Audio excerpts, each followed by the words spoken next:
Assalamualaikum warahmatullahi wabarakatuh. Nama saya Alvan Hidayatullah, NIM 452. Di sini saya akan menjelaskan tentang tindak pidana penodaan, pemalsuan, tindak pidana pencurian dan penggelapan. Yang pertama, tindak pidana pencurian. Salah satu bentuk kejahatan yang tercantum dalam hukum kedua KUHP adalah tindak pidana pencurian yang secara khusus diatur dalam bab XX 1 pasal 362 sampai 367 KUHP. Mengenai tindak pidana pencurian, ini ada salah satu pengkualifikasian dengan bentuk pencurian dengan pemberatan, khususnya yang diatur dalam pasal 363 dan 365 KUHP. Pencurian secara umum dirumuskan dalam pasal 362 KUHP yang berbunyi sebagai berikut. Barang siapa yang mengambil barang sesuatu yang seluruhnya atau sebagian kepunyaan orang lain dengan maksud untuk dimiliki secara melawan hukum diancam karena pencurian dengan pidana penjara paling lama 5 tahun atau denda paling banyak Rp60. Kaitannya dengan masalah kejahatan pencurian di Indonesia, mengenai tindak pidana pencurian diatur dalam KUHP yang dibedakan atas 5 macam pencurian. 1. Pencurian biasa, pasal 362 KUHP. 2. Pencurian dengan pemberatan, pasal 363 KUHP. Pencurian dengan pasal 364 KUHP. Pencurian dengan kekerasan, pasal 365 KUHP. Pencurian dalam keluarga, pasal 367 KUHP. Selanjutnya, tindak pidana penggelapan. Menurut pasal 372 KUHP, tindak pidana penggelapan adalah barang siapa dengan sengaja melawan hukum memiliki barang sesuatu yang seluruhnya atau sebagian adalah kepunyaan orang lain, tetapi yang ada dalam kekuasaannya bukan karena kejahatan, diancam karena penggelapan dengan pidana penjara paling lama 4 tahun atau denda paling banyak Rp900. Tindak pidana penggelapan dalam bentuk pokok diatur dalam pasal 372 KUHP mempunyai unsur sebagai berikut. 1. Unsur subjektif dengan sengaja. 2. Unsur objektif. A. Barang siapa. B. Menguasai secara melawan hukum. C. Suatu benda. D. Sebagian atau seluruh. E. Berada padanya bukan karena kejahatan. Selanjutnya, tindak pidana pemalsuan.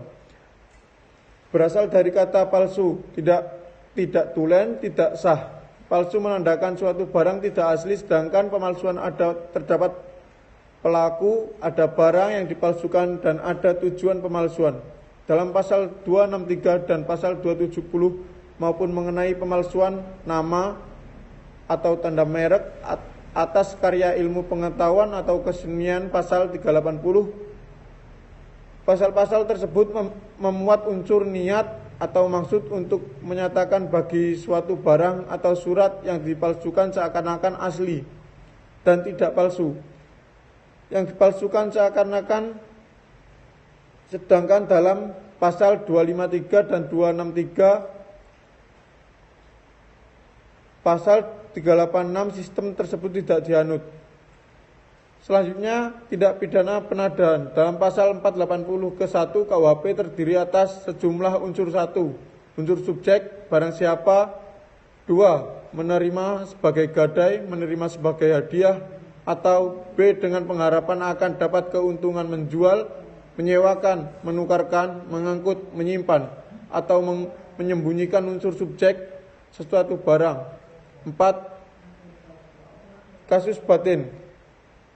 Pada objek yang diketahui secara patut dapat diduganya bahwa benda tersebut telah diperoleh dari kejahatan, bagaimana dalam pasal 480 KUHP, yaitu membeli dan sebagainya bersifat membatasi. Jadi di luar perbuatan tersebut tidak termasuk cakupan pidana penodaan. 2. Penerapan tindak pidana penodaan pasal 480 ke 1 KUHP dalam putusan Mahkamah Agung nomor 1220K/PIT 2016, yaitu pertimbangan Mahkamah Agung tersebut terkadang norma bahwa seseorang dapat disebut bukan penadah jika memenuhi syarat kepatutan layaknya pembeli yang beretikat baik. Sekian dari saya, Alvan Hidayatullah, NIM 452. Terima kasih.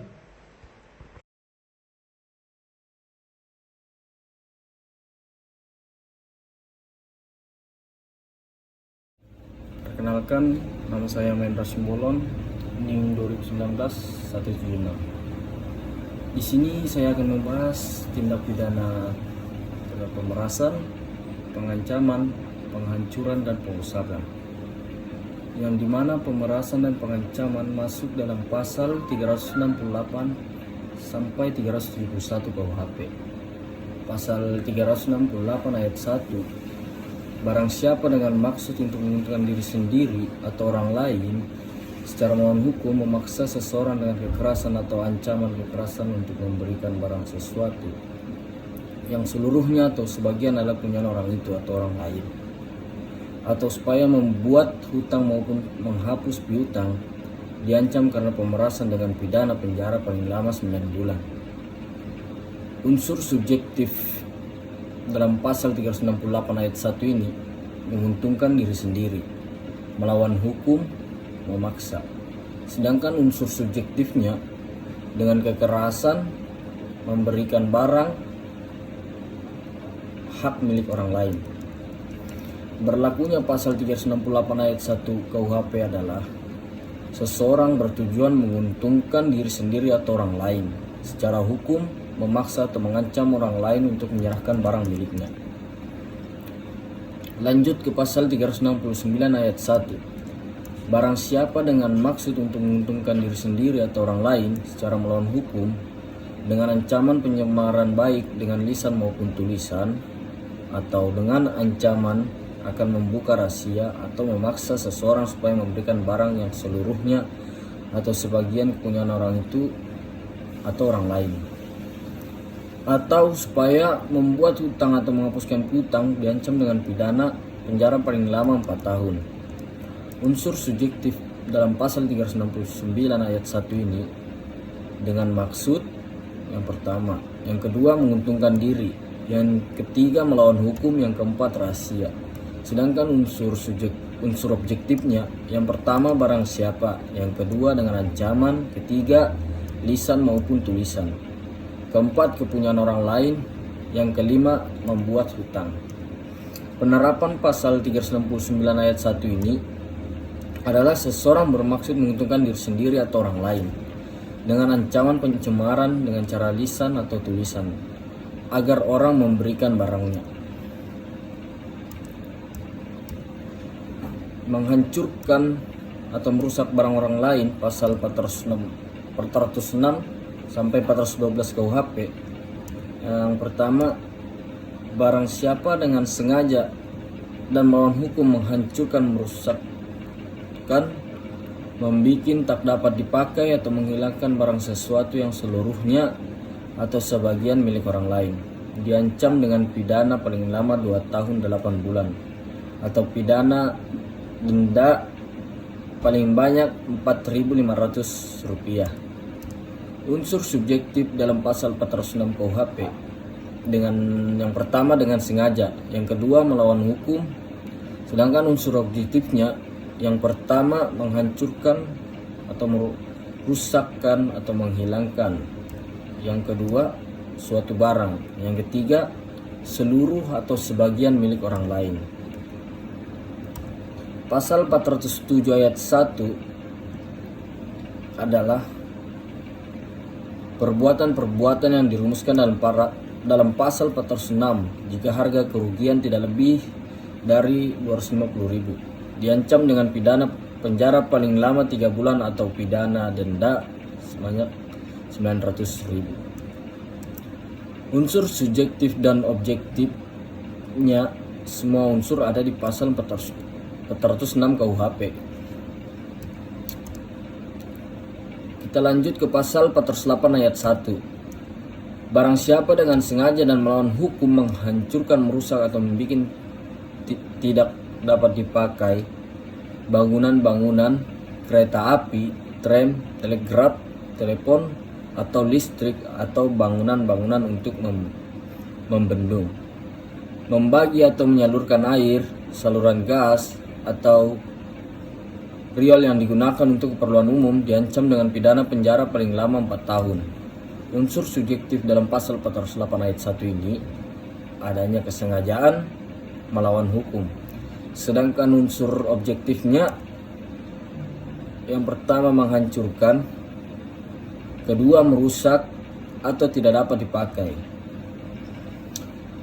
Kita lanjut ke pasal 409 ayat 1 yang berbunyi, barang siapa karena kelalaiannya menyebabkan bangunan tersebut dalam pasal di atas dihancurkan, dirusakkan, atau dibikin tidak dapat dipakai, diancam dengan pidana kurungan paling lama 1 bulan atau didenda paling banyak 1.500.000. Unsur subjektif dalam pasal 409 ayat 1 ini yang pertama karena kesalahan, yang kedua menyebabkan, yang ketiga kelalaian. Sedangkan unsur objektifnya yang pertama ini barang siapa, yang kedua dihancurkan. Kita lanjut ke pasal 410 ayat 1 KUHP yang berbunyi, barang siapa dengan sengaja dan melawan hukum menghancurkan atau membuat tidak dapat dipakai suatu gedung atau kapal yang seluruhnya atau sebagian milik orang lain, diancam dengan pidana penjara paling lama 5 tahun. Unsur subjektif dalam pasal 410 ayat 1 KUHP ini yang pertama dengan kesengajaan, yang kedua melawan hukum. Sedangkan unsur objektifnya yang pertama barang siapa, yang kedua menghancurkan, yang ketiga gedung atau kapal, yang keempat milik orang lain. Cukup sekian dari kami. Terima kasih.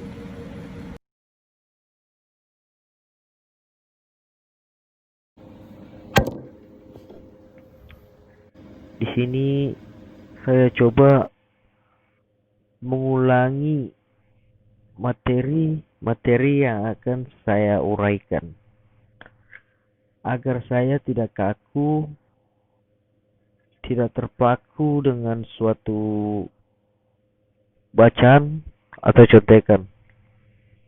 Di sini saya berulang kali membaca materi-materi yang akan saya uraikan untuk memenuhi tugas mata kuliah Hukum Pidana 2.